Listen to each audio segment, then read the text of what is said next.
Hello and welcome along to another. I don't know how to call these things, whether it's an episode or an installment. But anyway, this is In Conservation with. My name is David Lindo. I'm also known as the Urban Birder. The In Conservation series is a series of Zoom interviews with some of the movers and shakers within the world of conservation. It could be any kind of person, whether they be a writer or a conservationist or just a spectator within the world of conservation even, who has something to say. So this is the format which has been in existence now since 2020, since the actual beginning of the COVID pandemic, and that's actually where this was all born. So without any further ado, I'd like to introduce to you my guest for today's session. His name is, well, actually officially James Van Remsen, but to friends and family, it is Van Remsen. Firstly, Van, how are you and where are you? I'm doing fine. I'm at my home in Louisiana, and thanks for having me on the show. It's a great honor. Well, thank you very much for actually coming. Now, you got a very long biog, which I'm not going to read in its entirety, but you are an honored American ornithologist. And I think if you, anyone out there watching this in the future, if you want to check Van out, just Google him, you'll find out lots about him. And by the way, if you are watching this in the future on YouTube, please like and subscribe and tell all your friends and get them all to be watching what's on this channel, because it's a lot of information. Today, we're going to be talking about that very vexed subject, which is the decision to change the eponymous names for North America's birds.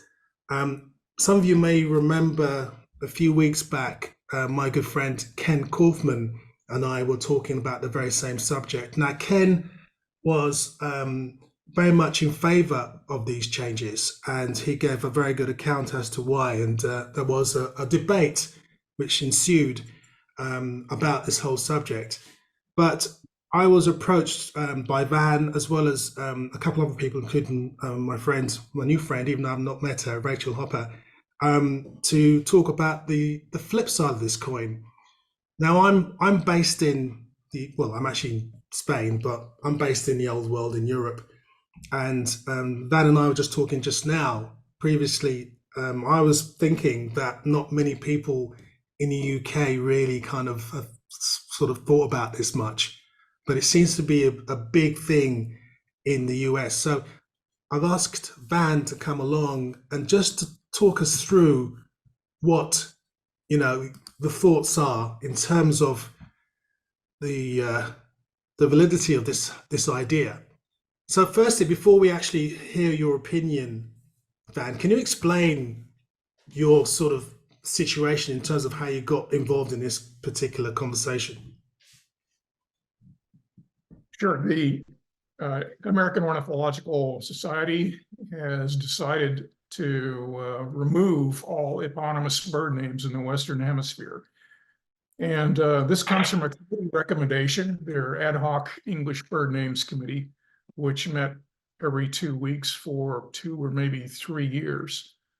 Their original charge from the council was to identify a process by which harmful names could be removed.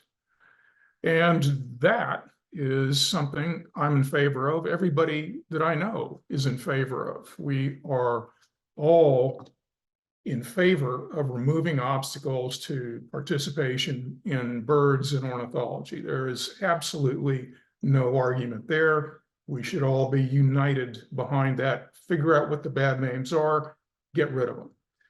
And in fact, the classification committee, the North American Classification Committee, which was until this year in charge of English names, had already gotten rid of one of the names that had been identified, the Confederate General McCown, who actually fought to maintain a slave state. Okay, we can't honor somebody who fought to maintain a slave state. So that name is gone.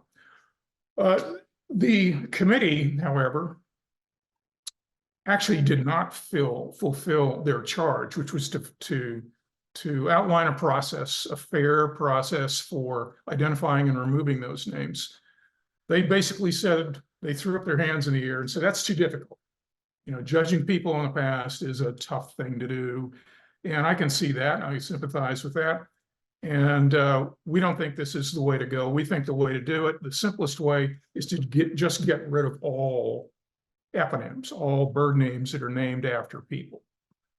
And that's when the conflict broke out.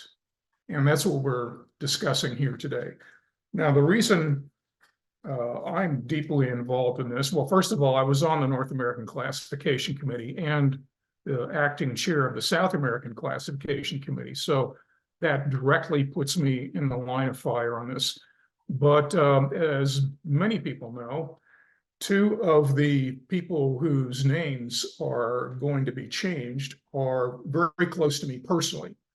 So this is personal. I have to admit, this is personal.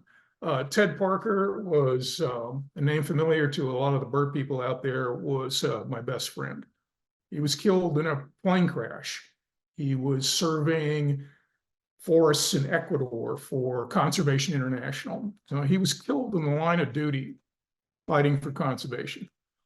And his eponymous names are to be deleted.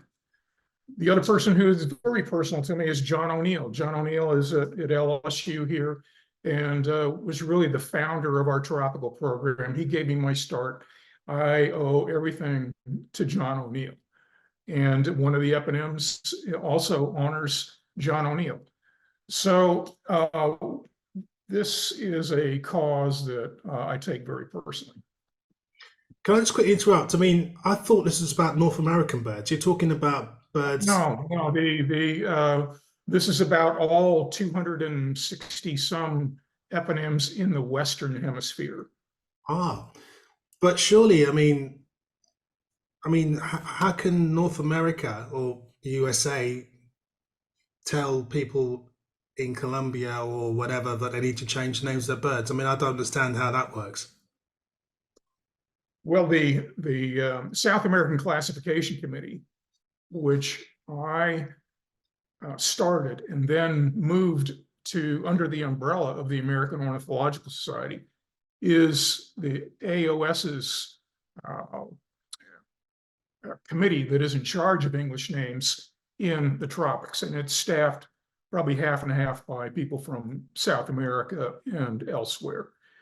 And so because that committee is part or was part of the American Ornithological Society, they figured that they had the power to dictate that those names should be changed in South America. And indeed, you're absolutely correct. The reaction in South America has been by and large negative. There are people that are for it. One of the people who was on the English bird names committee is from Colombia. But in large and large, it's viewed as, here we go again. Here's another edict from the global north to the global south, classic American arrogance. And there's been quite a lot of pushback. Okay, I want to go back in history in a minute, but let's just talk about South America for a second. A lot of the names that I come across in South America, are they linked to sort of slavery and other sort of nefarious activities? One of them is apparently a Nazi, and that name should be removed. Stresemann apparently had Nazi leanings, and there's a Stresemann's bristle tyrant. I'm 100% in favor of getting rid of that name. If there are others, that's what we need to find out. If there are others in there that are obstacles to insults to broad participation in ornithology, let's get rid of them. That's the only one I know of in particular. There are lots who are in the opposite side as well. I mean, there's at the other extreme, there's Chico Mendes of Chico's Tyrannulet. And you know Chico's story, David? No, you should tell us. Chico is a Brazilian rubber tapper who fought for the rights of indigenous people and for unionized rubber tappers and so on, protecting the forests, protecting indigenous lands. He was gunned down on his front porch by a Brazilian rancher and has become sort of a symbol of forest conservation, indigenous rights, poor people's rights in Amazonia. And for that reason, he was given that flycatcher, when it was discovered and described, the Western science, was given the name Chico's ternanulet. Okay. Can we go back in history? I just want to know when this all started. When was, I mean, it obviously didn't just suddenly occur one day, but let's have a vote and let's get rid of the McCowan's longspur and what have you. Was there things happening prior to that? What triggered all of this? There has always been a controversy over eponyms. It goes back several centuries, whether a bird should have a person's name and so on. And in fact, everybody should keep in mind that that only applies to 5% of all bird names in the Western Hemisphere. It's not like there are very many names that have that are honorific. The impetus began, I think it was during COVID, in about 2017, 2019, somewhere in there. A group called Bird Names for Birds was formed, and their agenda is to remove all eponyms. And the first one that came to the North American Classification Committee's attention was McCown's longspur, the one named after the Confederate general. And we evaluated the evidence, unanimously agreed to remove that name. And it sort of exploded from there. Is that what you need to know? Is that Yeah, I mean, so I just want to try and understand, because obviously, especially given that I don't live in the US and a lot of people watching this may not live in the US, or even if they do live in the US, may not understand or realize the actual intricacies of how it all started. So effectively, a committee of X amount of people decided that the names would be changed. Was there any kind of referendum, for want of a better word?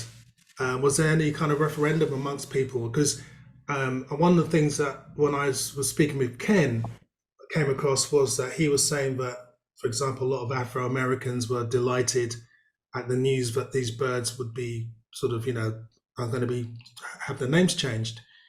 But then I thought to myself, but did those people actually know about that before they were told that, or anyone for that matter? Because I've grown up watching birds all my life, and I think about, I've got Bonaparte skulls behind me. I think about Wilson's phalarope and things like that. We in the UK, especially, we're really, or in Europe, when we get rarities come over, we're sort of excited when something like black-birding warbler shows up or something, and you don't think of it other than just the name. I'm never actually, if I'm honest, never really kind of even thought about why it was named after a person, other than the sort of very innocent sort of thinking, oh, it must be a scientist or one of those early ornithologists that would go around shooting birds and named them after their mates, what have you. I thought it was like that. I didn't realize that there was all this dark history. So what I want to find out really is who made the decision. How was that decision made to kind of just across the board say, right, we're doing this? Well, that was the Bird Names for Birds agenda. But as far as the American Ornithological Society, that decision was made by the council, which consists of the president, the secretary, and so on, about 19 voting members.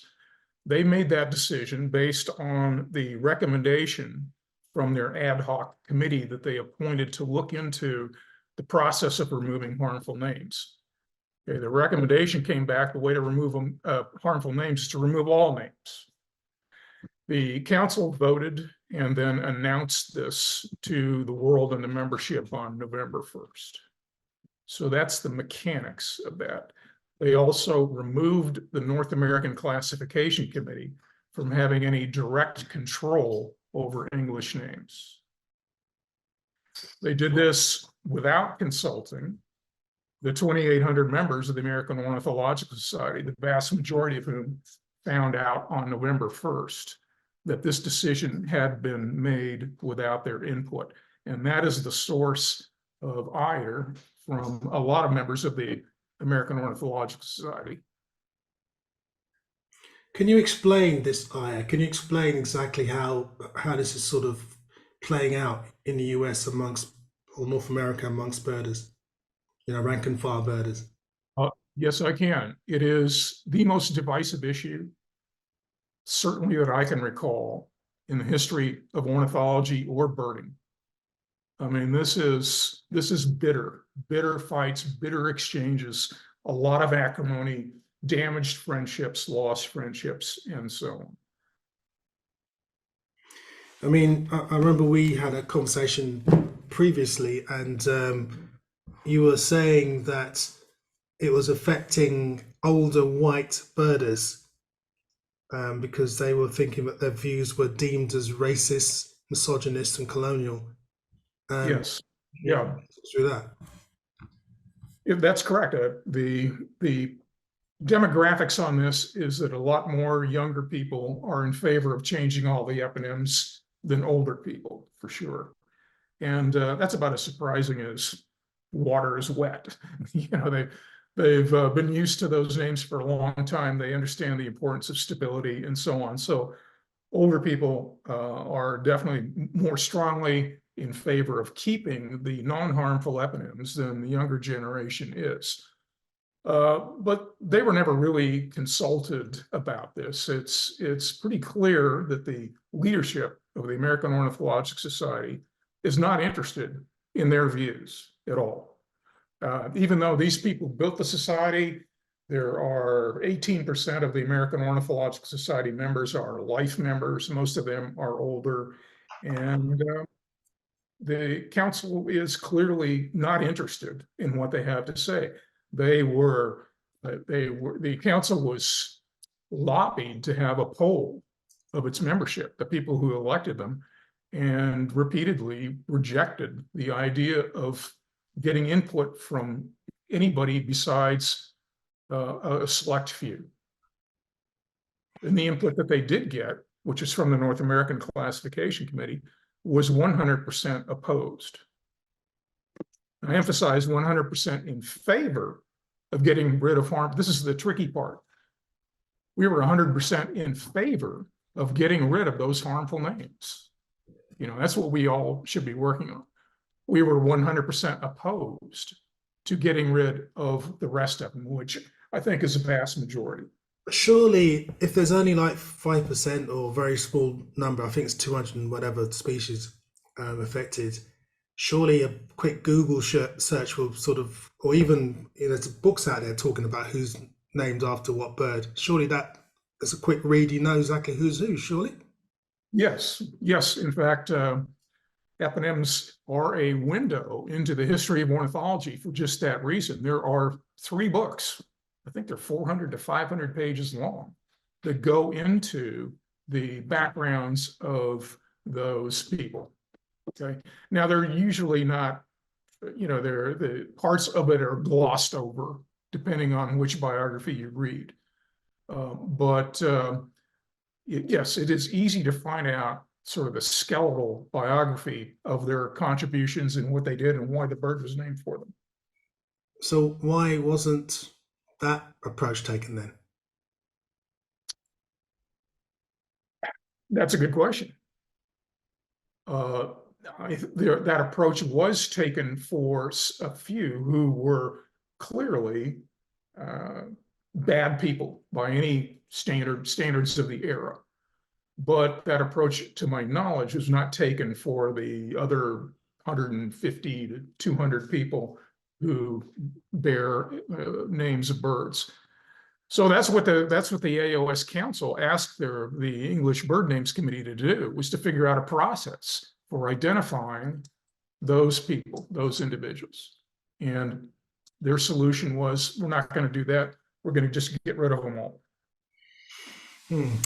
At this point, I'd like to ask Rachel Hopper to come on and speak to us. Rachel was also involved in the conversation I had with Ken Kaufman, and she's actually quite instrumental in getting this evening together, actually, because she suggested we look at the other side of the coin. Rachel, good afternoon. How are you? I'm good, David. How are you? I've got two legs. I'm still breathing. So, Rachel, I mean, you've made a couple of points actually on the chat. Do you want to sort of talk us through how you feel about this? Well, I wrote the petition to the AOS after this announcement, asking them to reverse course because I so strongly disagree with the decision. And I agree with every point that Van has made so far. You know, one of the AOS's major points is that these names are an obstacle to get people involved in birding, particularly minorities or indigenous people, because the names are offensive. And the people that are promoting that view, such as Ken Kaufman, publicly have said and have written, and even you just said you've never really looked at the history of the names of these people. And Ken has said that as well. And so I think the question has to be asked, if no one knows who these people are and no one has bothered to study their backgrounds, how is it an obstacle for them to be involved in birding or in ornithology? I think it's a very, very weak argument. If there are specific names, such as McCown's, that create an issue for people in birding, that should be addressed, such as Van has said. I think it can be addressed on a one-by-one basis. But there are the names of the historical names open a window that is incredible. And for the people that say they've never bothered to look, maybe they should. There are women in ornithology that have made tremendous contributions. Those people should be recognized and honored. There's no skeletons in their closet. So why are we doing away with all eponyms? It just doesn't make sense to me. I think the argument, I mean, I'm trying to stay as neutral as possible, but I find it difficult because even when Ken was here, I don't actually personally think this is a great idea, but for other reasons, actually. I mean, I agree with the actual sort of general idea, which is to get rid of these people.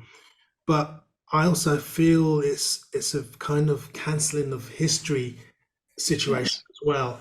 And if you're going to draw that line, then you need to kind of draw that line in life in general, because as a black man, for example, in the UK, I'm walking down streets which are, if there's a city in southwest England called Bristol, and there's names of streets which you look at them and you think that doesn't sound right. White Ladies Road, for example, and there's a couple of other places, and I'm sure maybe the history is completely different, but they are, if I was going to sort of take that angle, they are offensive, on the surface. But you still walk down those streets. That's what I'm trying to say. People still walk down those streets. They don't turn around and say, I'm not going down there because of whatever history. They still go there, which implies that even if they are aware of the history, life goes on. But I just found it very difficult to understand when I first heard of this whole situation. I just don't understand why you can't sort of cherry pick the bad ones. B, what happens to scientific names? They still remain. I mean, I know some scientific names, as Ken said, are generic or general names talking about the birds' habitats or behavior or whatever, but some do reflect, their finders or the person that they're being named after. And my biggest issue actually is the fact that, and Van's touched on this, is the fact that it's kind of all about America, because I'm not sure, and please, if someone disagrees with me, please, let's hear your opinion. But I'm not sure that if the names are changed, that people, for example, in Britain will decide to not call a Blackburnian warbler a Blackburnian warbler. You know, I know people who still call upland sandpiper Bartram's sandpiper. You know, those things are very hard to kind of kill. I think it needs to be a universal thing, not just America, because, for example, I was in Africa last year in Kenya, and the amount of birds that are named after people is just ridiculous. And I know that a lot of those people may not necessarily be very nice people, but you're still reciting their names as part of the bird's name. So I find it a bit difficult to understand this whole situation. David, can I ask you a question? Yeah, sure. What would you do if you were in charge? I mean, we need to hear from you. I think that's a great question. I think I personally would have drawn up a list of the most incriminating names, and I would have put it out publicly and said, listen, McCowan's, all the other ones that are a bit sort of dubious in their history. These are the birds that, we think are honoring bad people for the wrong reasons.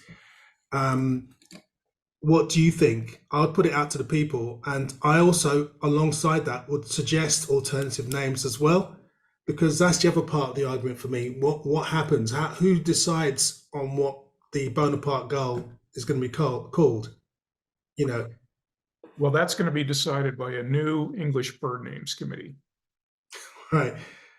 But over and above everything, I would have been talking internationally about this, because I don't think there's any point changing one sector when the whole world is still operating in the old way. No, I agree completely. In fact, the South American Classification Committee has left the American Ornithological Society and is now reassociated itself with the International Ornithologists Union. So one consequence of all this is that the rest of the world may just ignore the American Ornithological Society. It's already happening. So what is the benefit there? The benefit to who? To the people wishing to change the names. I don't understand. I mean, I'm Well, struggling to understand. That you would have to ask them. The benefit to South Americans is that our eponymous names are not threatened, and nobody's going to tell us to change them. Okay, well, it'd be good if anyone else in the audience has a view on this. It'd be great to hear some other voices regarding this, both for, against, or on the fence on this, because this is a discussion which I think needs, more than just a couple of voices. And I kind of struggle to think about it. For example, in the UK, in Europe, there's a few species that are named after people. Montagu's harrier, for example, and if I'm honest, I don't even know. I couldn't even tell you who Montagu was. I mean, I know, again, there's books on the people who's found these birds or been named, after these birds. And I feel sorry for the real heroes. I mean, Rachel mentioned it earlier as well, in terms of people who've done a lot of work to conserve habitats, or actually, to conserve this particular species, and their names are honored. I feel sadness if that's going to be, ripped away, really, because surely, I mean, again, going on the idea that it's a barrier to have these negative names. Surely it will be a barrier if the positive names are taken away as well. Interesting. Yeah. I just want to emphasize also that Steve Hampton, who has a blog, and he's entirely in favor of removing all eponymous names. I actually agree with a lot of what he writes, including one of his podcast themes is how birding can save the world. And I like that. And diversity, increasing diversity, the people interested in birds and birding is the key to that.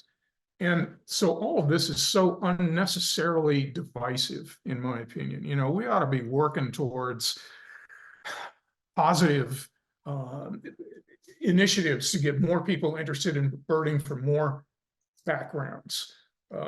This is going to cause backlash. This current move is going to cause backlash, and it's going to be expensive too. The American Ornithological Society's council evidently has budgeted something like $130,000 for media and the process of implementing new names for a pilot project that involves only 10 species. $130,000.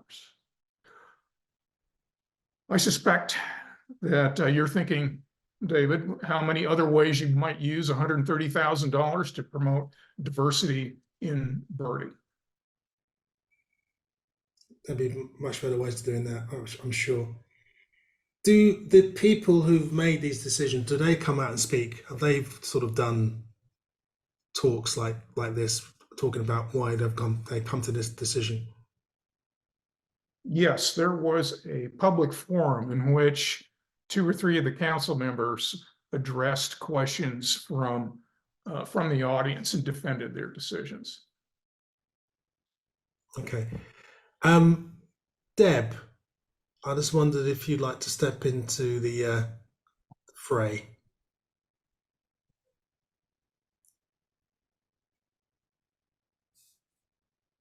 Deb? Deb Kaneskas? Okay, I thought she was going to come and talk to us because she had a couple of points. Jeff Marks, would you be interested in talking to us? Sure. Hi, Jeff. Hi. Yeah, I mean, as I think some of you know, I'm completely in agreement with Van and Rachel. And the question I just proposed was, you know, what do you think the result of the petition that Rachel started might be? Do you think it may actually have a positive result? Positive being, you know, that they don't go ahead and change everything, and, you know, that they abandon the some bad, all must go philosophy. Is that a question for Van? Van, Rachel. Well, we don't know. Yeah. We shall see. The petition, it has something like 5,400 signatures of people with an interest in birds. If I were on the council and saw that kind of pushback from the bird community, I might have second thoughts, but whether they will or not is unknown.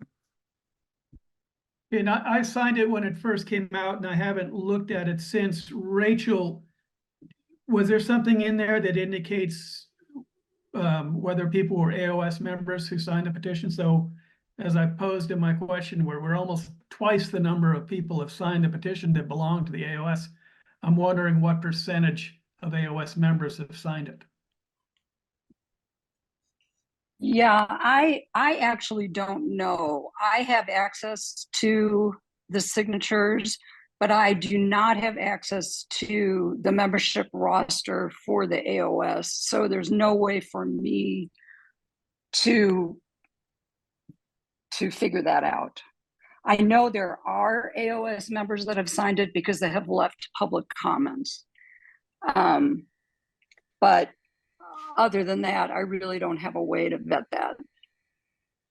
Okay. I will say, I just want to add about the petition for David and for other people to know that over 48 countries are now represented on the petition. Close to 300 signatures from the UK alone. There is a lot of interest in this topic worldwide. It is not limited to the United States.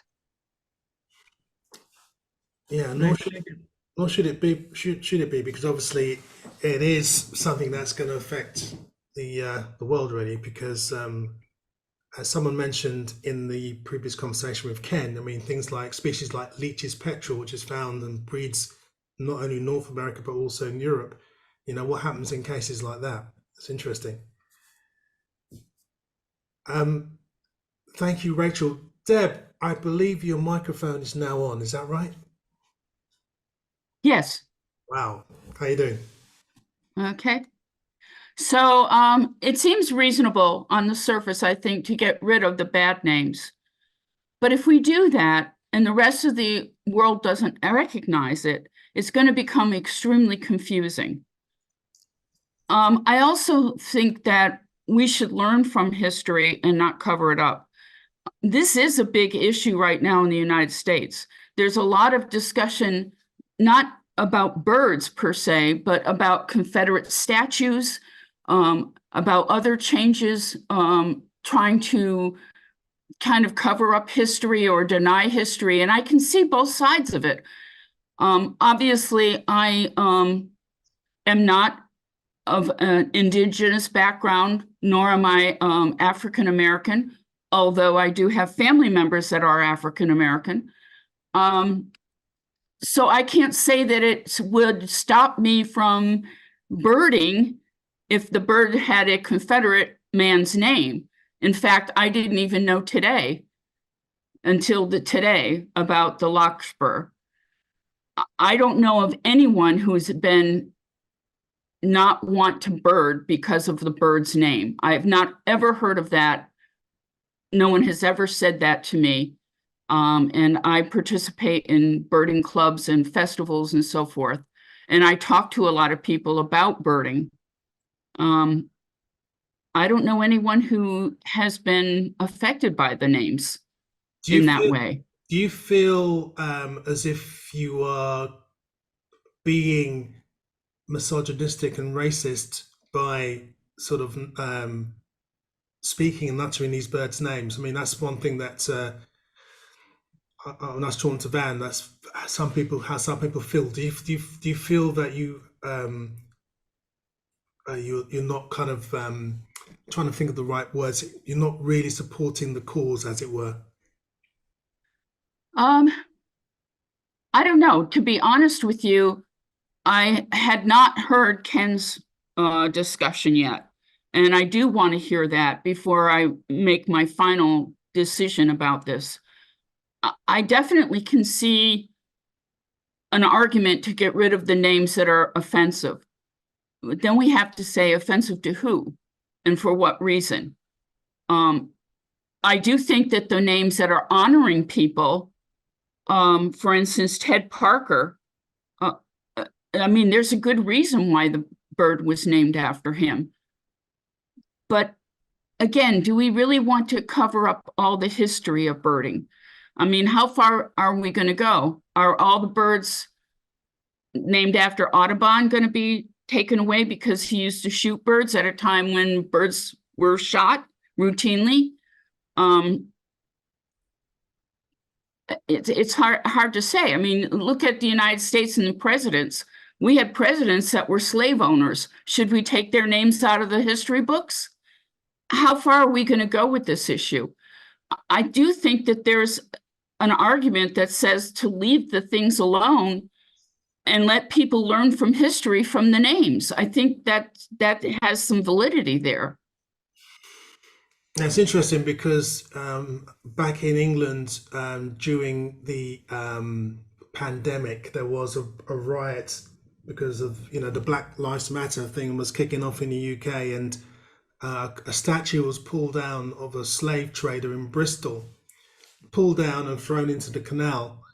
And at the time, I felt a bit uncomfortable about that, because I thought to myself, once you remove that statue, then people growing up in that area will never know or won't even be aware of the fact that there was a statue there. And I thought the best thing to do is keep the statue there, but put a plaque up to say this guy wasn't a great guy, by the way, and this is what he did. And then you kind of learn from history. I think the whole notion of sort of cancelling history, for me, it's a dangerous road to go down. And it's it's only a partial cancellation because you're only doing it in the Western Hemisphere. You're not doing it across the world where it should be done. It should be, if you're going to do it, you should do it across the world. That's how I feel about it. Don't most of the birders in England tend to use scientific names anyway? That's what I heard from a birder that I know that's from England. He told me that there most of the birders, particularly the older ones who learn, they don't use guidebooks and they learn the scientific names and that's what they use.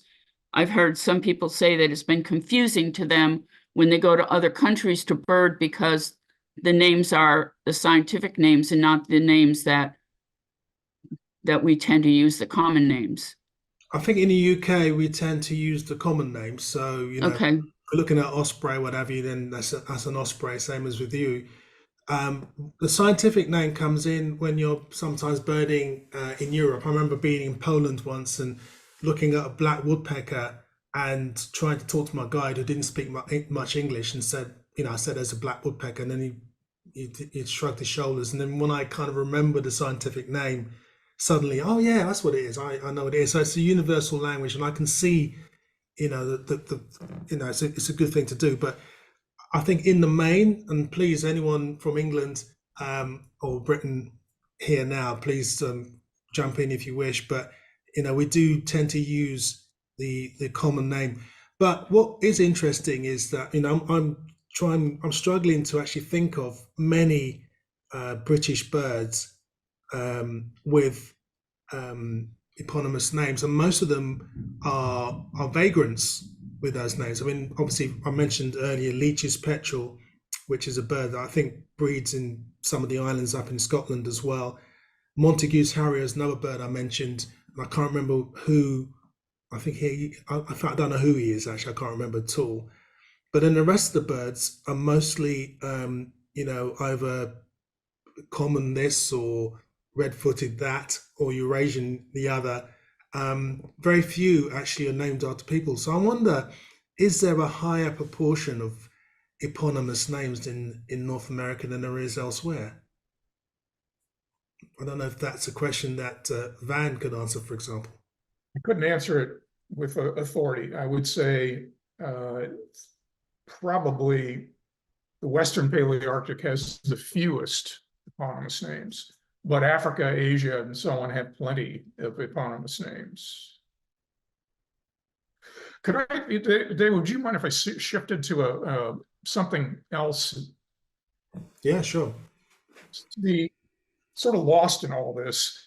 I mean, if you were looking at this from the outside and you weren't a bird person, how silly is all of this? I mean, here birds have so many problems. The world has so many problems. And here we are spending thousands of hours, hundreds of thousands of dollars worrying about what their names should be. And looking at it from the outside, this has the unfortunate consequence of trivializing ornithology. This point was made to the AOS Council, and I don't think it's really been addressed. Almost immediately after the November 1st announcement, Jimmy Kimmel, in one of his monologues, he's an American talk show host, made fun of ornithology, basically, for worrying about what the names should be. There was an article that appeared almost immediately in the an article that appeared earlier in the Washington Post, and the reaction from the general public, these are Washington Post readers, was more than 3-to-1 negative. And the comments were along the lines of, "Are you kidding me?" Here's one is one of my favorites. "How do you know when a movement has gone too far? When a liberal reads a piece like this and gags." And there are dozens and dozens of comments like that in the WAPO comments section. There's also political repercussions as well. The American Ornithological Society, I don't think, realized that they would be immediately under the microscope nationally. Here's another Washington Post comment. It's this kind of nonsense that is going to get Trump reelected. Okay. So, there's a backlash out there in the general public that has gives an unfortunate look to the American Ornithological Society. It's interesting. This whole idea about changing names. Sebastian's in the room, but unfortunately he's traveling, so he can't actually come on himself. But he's written a question out, which is basically he's struggling to understand what people hope the outcome of name changes would be.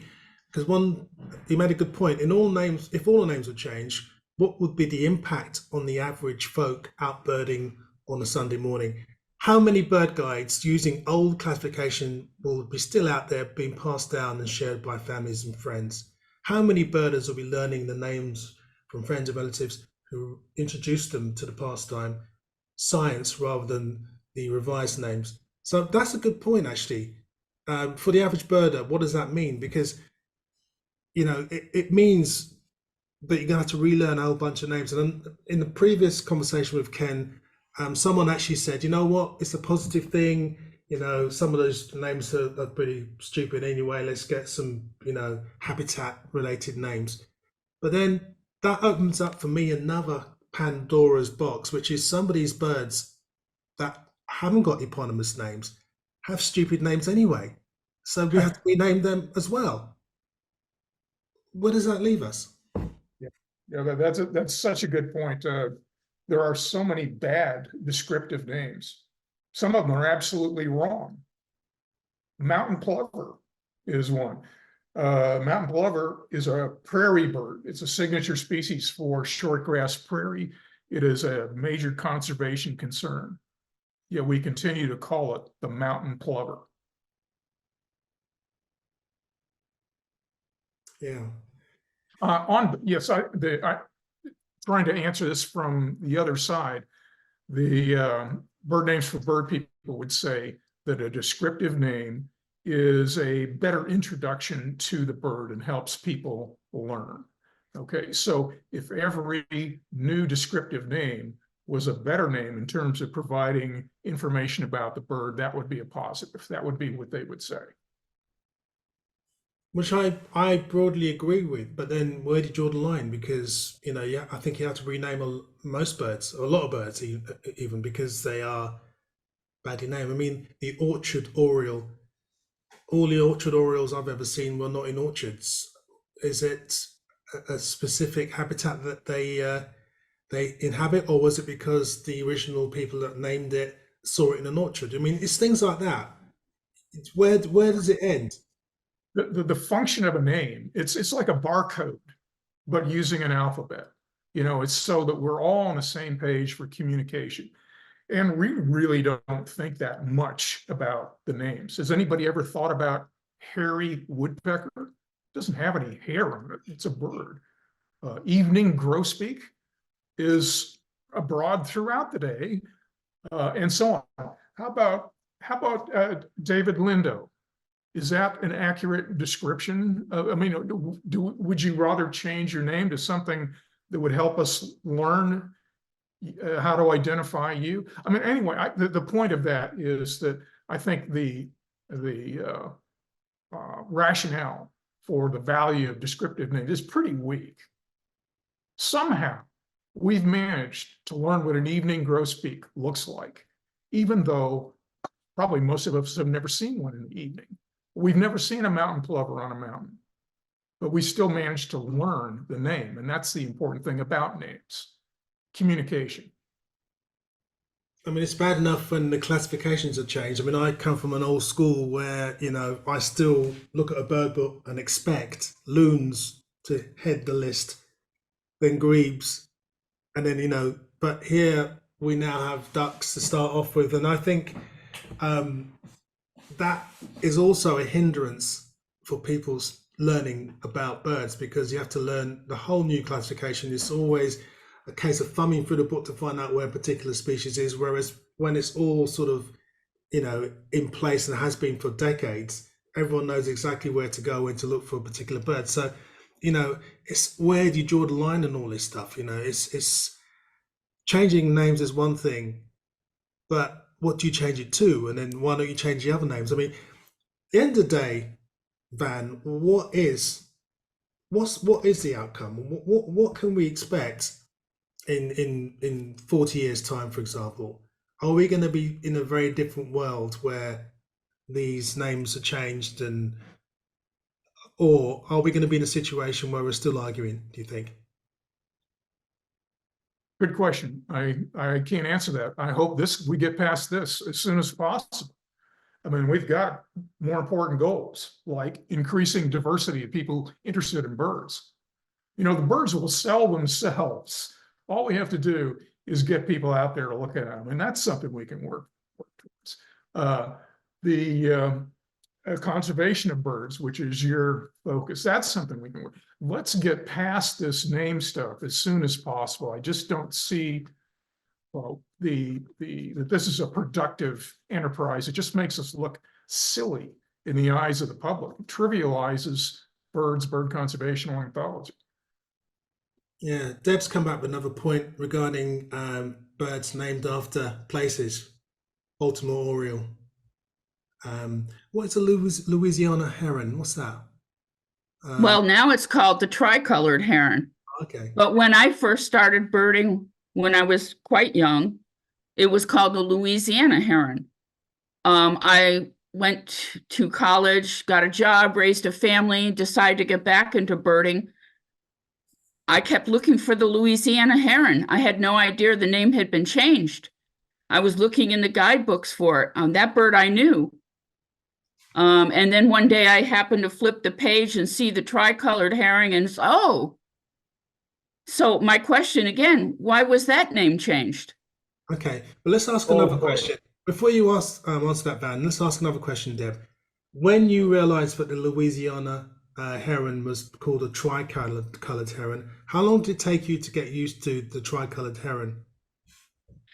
It really didn't take me that long, but we're talking about one name. And I was more serious about birding later in life than I was when I was a preteen. And do you think that when and if these names are all changed, do you think that people are quite fickle, aren't they? People are quite have short memories. Do you think that eventually, the black? I think the older birders are going to call the birds what they've always called them, regardless of the name change. They'll understand that the name's been changed. When they e-bird it or they write it down or whatever, they'll probably struggle somewhat to remember what the new name is. But when we're out birding in the field, we're going to call it by what we recall. And the people that you know that are really up for this, what are their feelings? Are they kind of really adamantly saying, we want this change? I haven't really discussed this with too many people because this is the first time I've listened to this side of the argument, and I think there's been a lot of really good points here. I do want to listen to what Ken had to say, but I do agree with Van that in some respects this is very silly, and it is taking away from the most important focus about birding, which is conservation and getting more people involved. Yeah, I would agree with that. Van. Yes. You had a question for me, or were you going to let me talk about Louisiana heron? I was going to draw you in, yeah. That one never should have been changed, Deb. That was in my view, a mistake, an overreach of a previous American Ornithological Union's classification committee. And actually written a paper showing that the Louisiana heron's primary populations are in Louisiana. It's not a bad name. Never should have been changed. I challenge you to name the three colors that are the tricolor of the tricolored heron, and so on. Anyway, the broader point is that the omission of the American Ornithological Society's classification committee is to keep names stable so that you don't have to relearn them, so that we can connect with literature from the past and so on. And so we normally only change names if forced to by a taxonomic change. I mean, if one species is divided into two, then we got to come up with two new names. But otherwise, we should just leave them alone. And a fellow named Jim McCormick just wrote a column today in a newspaper pointing out something that I didn't know. The first AOU classification was from 1886, and one of their missions was to stabilize English names so that we could all communicate. At that time, there were literally hundreds, and I'm not exaggerating, hundreds of names for each North American bird. So in 1886, the then AOU decided, okay, this has got to change. Let's agree on some names. Since then, that's 138 years later or something like that, 33 of the 38 North American breeding warblers have the exact same name. Okay, so those names, 33 out of 38, have remained stable for a century plus 38 years. Their scientific names, however, have been much more labile. Scientific names do change when we learn more about who's most closely related to who. You know, this really shouldn't be in this genus, it should be that genus, and so on. So there's a built-in mechanism for changing the classification at the scientific level. And those same 38 warblers, only 7 of them have their original scientific names. Okay, so I missed Dendrorica, by the way. I missed when that was changed. Dendroricas are gone. I was so upset. Exactly. Yeah. So immediately all the Dendroricas are gone. Okay. That's inevitable. That's science. That's learning. We're learning more about birds. But the English names have stayed the same, and it promotes communication through the ages. Sandy Sorkin has said, I'm almost 79 and would like to see this topic tabled for 10 years at least. Well, you have to be careful. I mean, one of the pejorative remarks I see in social media about the people who want to save the eponyms is, oh, they're just a bunch of old guys who don't want to learn new names. They just don't want to learn the names. Right? It's kind of an ageist remark. So you got to be careful. I think unless, well, has anyone else got any questions, by the way? Because whilst you're kind of thinking of your question, one thing I want to say is there any chance, do you think, of the American robin being renamed the, rufous-breasted thrush or something like that? I mean, come on. I mean, it's not American. Yeah. It's found in Canada as well. Yeah, I know. Listen, I know you. I see your point. But I'll ask you, what good would that do? What good would it do? Well, we've already learned it as American robin. You just gave that away. So, is it really worth the turbulence, the instability to change those names? Well, I bet most of the time. Well, you may, because you're from Britain. Yeah. For Americans, that would be, this is an American bird. It'd be sacrilegious. Yeah, so that would definitely be sacrilegious. But the answer to your question is, I don't know. The mission of our classification committee was to keep them the same, as much as possible, as much as taxonomy would allow, even though that robin is not really a robin. You have the real robins right there. And what happened was that British settlers took a look at that bird, and it vaguely resembles the real robin that you're used to, David. And so they called it the American robin. Okay, so that's the genesis of it. And do you think it'll be valuable changing that name? Well, I think, lots of people, I mean, it's an historical bird, right? It's got lots of connections with your history. But in the cold light of day, if I use the same mentality as what I've been seeing with this name change thing, then I think, yes, the rufous-bellied thrush it is. You have just become so unpopular on this. Okay. Is there anyone else out there that would like to ask a question?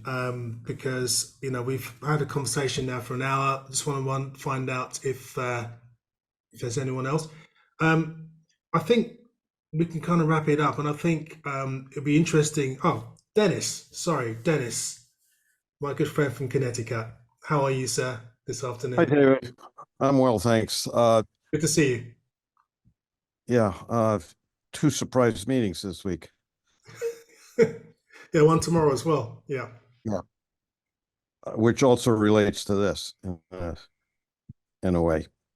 And for those who don't, sorry, Dennis. For those who don't know what we're talking about, tomorrow I'll be speaking to a lady called Virginia Rose, who is the founder of Birdability, and it's a charity that's helping birders with disabilities, and that's another very interesting subject. So if you are around tomorrow, same time, please tune in. And if you're watching this on YouTube, it's probably on the list somewhere. So keep that watch as well. Sorry, Dennis. It's all right. When I was a kid, we had English sparrows. And then they became house sparrows. And it's like, okay, they're house sparrows. Old squaw renamed long-tailed duck. Those are two. The old squaw was an offensive name. I don't know. I don't think English sparrow is too offensive, but it got changed nonetheless. But so I don't think there's a real problem with people learning new names. The question is it worth it to change the names of all eponymous named birds for the sake of a few offensive creatures that had birds named after them? And I think not. I think, as has been said a couple times, that the effort put into the conservation of birds would be more worthwhile. Okay, what do you reckon, Van? Couldn't agree more. Exactly. And it also kind of goes along with the controversy that had been raging for a number of years about the name of National Audubon Society. It's like 99.99% of or more of the people that were members of Audubon have no idea about Audubon's background. They just knew that he painted pictures of birds, and the society was named after him for that. And I'm not sure that it's worth the effort. It certainly wouldn't be worth it for Audubon to have to rename itself, rebrand itself, spend the money on that instead of on bird conservation. I thought some Audubon groups already have done that. Some local chapters of Audubon have done that. Okay. Good. So thanks. Yeah, thank you, Dennis. Interesting point. Donna Schmidt, are you there? Is that you, Dee? Donna? Is that? No, it's Dennis actually cutting off. Donna, are you? Hello, Donna. Are you happy to talk? We obviously are here because you're here. Hello. Yes, I just want to know if there's any chance that AOS will change their position due to the petition that has been signed and passed around. Good question. What do you reckon, Van? Or anyone else for that matter? We shall see. I don't know how dug in their heels are on this issue. There are a number of people on the council who are strongly sympathetic to getting rid of all eponymous names. And whether this will reverse their position seems unlikely. There is an additional initiative coming from within the American Ornithological Society, from AOS members, that is will be presented to council as well. And this will come from a minimum of 5 past presidents, many former editors, honorary fellows from around the world, editors of the journals, and so on, also asking for a moratorium on this blanket purge. So perhaps the 1-2 punch, one coming from Rachel's petition and the other coming from a lot of the leaders of the American Ornithological Society, might have effect, but your guess is as good as mine.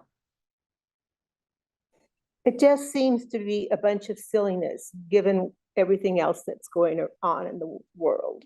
Just why? Well, if the AOS Council and Bird Names, the English Bird Names Committee had taken our advice and gotten input from 2,800 AOS members and the tens of thousands of birders out there, they may have stopped, they may not have followed through with their sort of final solution to eponymous names. They may have restricted it to the original charge.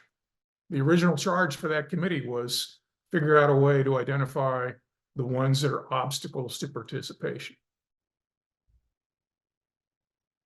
But are they obstacles though? I mean, that's my. Well, that's a good question. Well, this is also I don't know, David. I'm a white privileged old white guy. Okay? So this is where people of color need to step in and have their voices heard on which names of these really are insults. May not keep them from participating, but are insults to them. That's what I would like to know. That's what I think we should be listening to. And then make a decision on which ones to rename. It's interesting because in the UK recently, I mean, there's this report that comes out every year called the Race Report, which is to do with the conservation world. And race, by the way, I think it's something race, ethnicity against climate change or something weird. It doesn't actually mean race, but it's about race. And these people have come up with the assumption that the countryside in the UK and England especially is a white colonial space, which is very racist, and therefore stopping ethnic minorities from enjoying the outdoors and the countryside. And I read this and I thought, who the hell has come up with this? It's totally inflammatory. You know, I've been birding in the field, since I was 13, going into the countryside during the time in the UK when it was quite racist and I was getting a lot of stuff to my face. I'm nothing like my friends and colleagues in the US, but certainly it was pretty bad. And I always found the countryside a welcoming place, actually. Most racism I ever received was actually in the cities and suburbs. So I think to myself, and I actually raised a question, I said, who are these people making these decisions? Who's telling me that I have a barrier? And also, I might already think I've got a barrier. You're not helping me because you're enforcing that very thought. And I think this is kind of parallel to what we're talking about here, is people making a decision saying this is offensive to Afro-Americans, most of which, and I'm going to stick my neck out and say this, may not have even realized, and suddenly you're presented with this information. McCowan was a slave owner.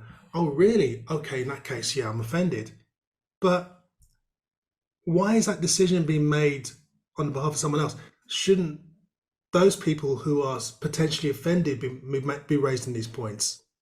And I'm not saying, the people that raised the point in the first place are wrong. Of course, it's a good thing to do and it's very thoughtful and what have you. But I'm just wondering, how's this all kind of being controlled? It's like almost we're going to set something up that you're going to agree with, so therefore we're going to do this. I find it a bit hard to understand and hard to get my head around. I find it a bit, certainly in the UK with this race report thing, I found that very offensive, even though it was designed, I'm sure, with the best of wishes and what have you, to help people like me. But in reality, it turned out to be quite offensive in the messaging. So that's another thing I struggle with, because I know when Ken was here, he was saying that quite a lot of the Afro-American and ethnic minority groups who are birders in the US were right behind it. But I question, were they before they were told that McCowan was a slave trader? Good point. I can't answer it. I can't answer your question. Good. Okay. How's that for feedback, huh? Listen, I got one more. Rachel, do you want to come up and have a quick chat? Could you raise Yeah, I just want to. I just think that the point you made is extraordinarily important. Bird names for birds that started this whole thing in 2020 was really comprised of 4 white graduate students. And this whole concept that a bunch of white college graduate students need to speak for minorities is extremely patronizing. And I find it disrespectful to the utmost degree. They have essentially, they created an issue out of a non-issue. There were not a bunch of minorities or indigenous groups complaining about bird names. It was 4 white college grads that wrote this opinion piece for the Washington Post that started this whole thing and actually presented the first petition to the American Ornithological Society. It did not include minorities and it did not include indigenous groups. So your point, I think, is probably one of the most important that's been brought up here today. If minorities are offended, they should represent themselves and we should listen. And we do not need to tell them that they should be offended. And I think that's the point you just made. Yeah, well, that's exactly my point.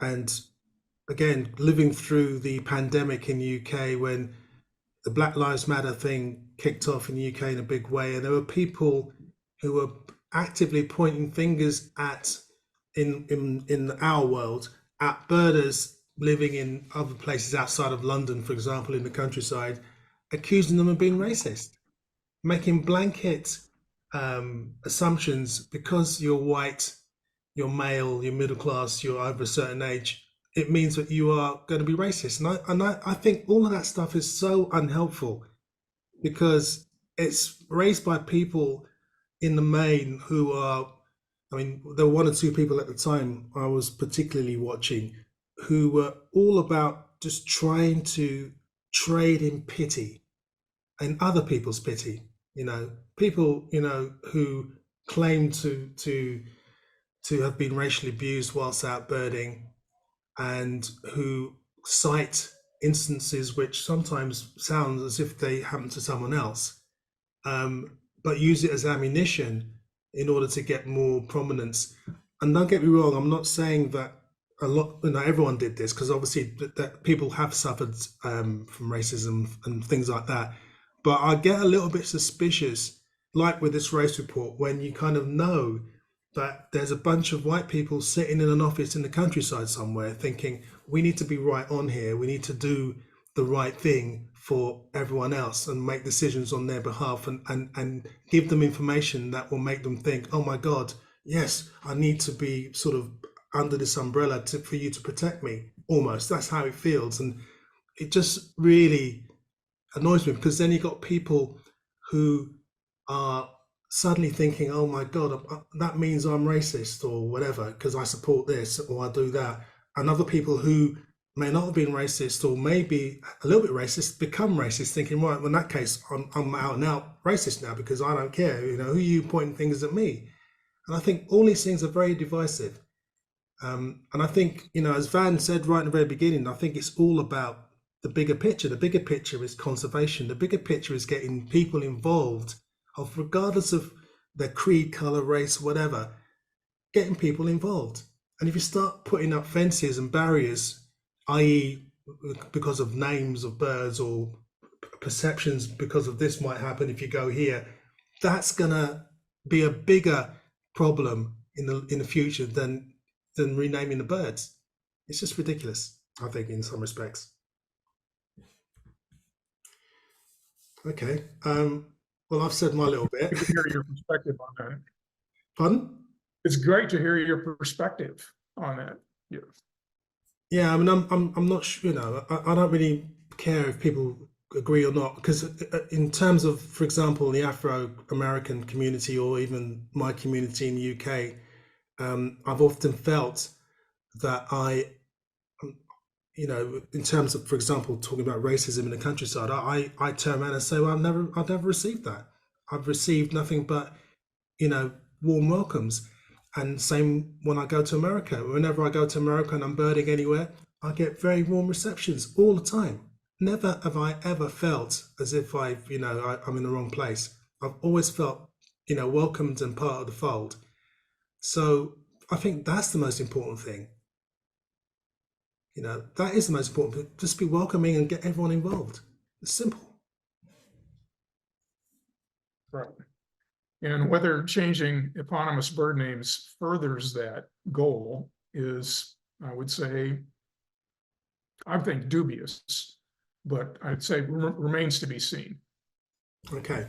Well, I think we should leave this here and see what happens, and maybe in the future convene again to talk about the latest happenings. I'd like to thank Van for sparing your time today to talk about this subject. I know it's a very polemic subject, and I'd like to thank everyone else for coming here tonight. The Zoomers tonight this afternoon who come to voice their opinions too. It's a very emotive subject, but thank you so much, and we'll see what happens. Thanks for having me, David. Appreciate the chance to express my views. No, thank you.